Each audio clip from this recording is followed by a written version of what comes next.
السلام عليكم ورحمة الله تعالى وبركاته. كسلو داودي kanaalka xangish muuqaalkeenan maanta wax ku soo bandhigaynaa mid ka mid ah amiirada ama dhaxal sugayaasha ugu da'da caalamka. Amiir Moulay Al Hassan, dhaxal sugaha boqortooyada Morocco ama Maghrib. January 2012 kulankii ugu horeeyay ee muranka dhaliyay oo ahaa soo muuqashada Amiir Moulay Al Hassan, dhaxal sugaha boqortooyada Morocco ama Maghrib, xilli loo wakiishay furitaanka beerta xayawaanka Rabat ee wadanka Morocco.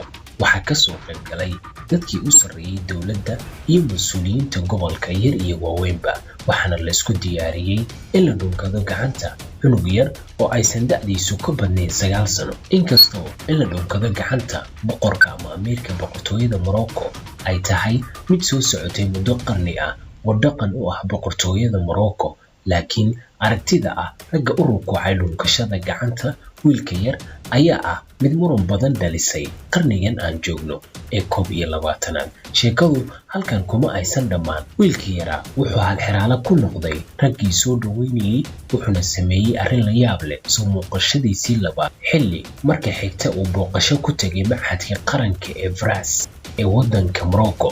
waxa uu siiyay caqligiisu ama uu jeclaystay inuu gacanta u soo taago si uu u salaamo, kadib marka ay isku dayaan inay dhunkadaanna uu kala baxo gacanta ama u gooyo. isla saacadahaas waxaa dhalatay hadal hayn ah, sidee wiilka u diidi karaa dhunkashada gacanta maadaama ay tahay dhaqan ay leeyihiin boqortooyada Morocco.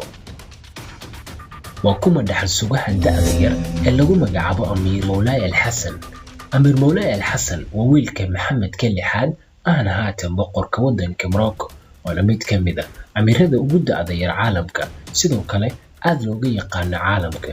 qiyaastii hantida uu haysto waxa lagu qiyaasaa $5 milyan, wuxuuna ka mid yahay amiirada ugu hantida badan caalamka uguna da'da yar sida lagu xardhay liiska dadka caanka. sidoo kale waxa uu ku jira liiska amiirada ugu caansan uguna shacbiyada badan adduunyada, inkastoo uu da'yar yahay oo aysan dhaafin da'diisu 17 sano. wiilkii ugu weynaa ee boqorka Maxamed ka lixaad iyo Amiirad Salma. waxa uu leeyahay walaal kaliya oo ka yar oo magaceeda la yiraahdo Leila Khadija, waxayna dhalatay horaantii 2007. waxaa la go'aamiyay dhalashadiisa inuu boqor noqon doono ama uu bedeli doono aabihiisa. sida la filayo waxa uu qaadanayaa tilmaamta ah ama magac looga dhigaya Xasanka saddexaad. awowgiis waa Xasanka labaad oo xukumayay dawladda Morocco muddadii u dhaxaysay 1961 ilaa 1999. Amiir Moulay Al Hassan ayaa la arkay muuqaalkiisii ugu horeeyay ee rasmiga ah 31 Julaay sanadkii 2004. waxbarashadiisa waxa uu ku qaatay dugsiga Amiiriya.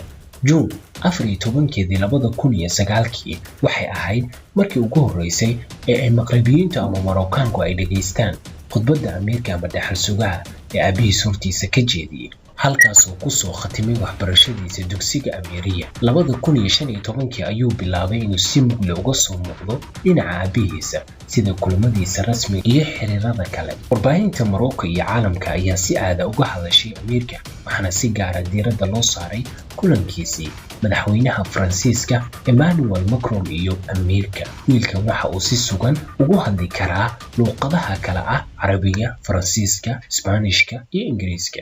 amiirkan ayaa baran doona duulimaadka ama baylotnimada oo uu aad u xiiseeyo, mana noqon doonto inuu raaco wadadii aabihiis oo ahaa inuu bartay sharciga ama lowga. wuxuu dhiirigeliyay Amiir Moulay Al Hassan naadiga Barcelona, waana taageero weyn oo Lionel Messi ah.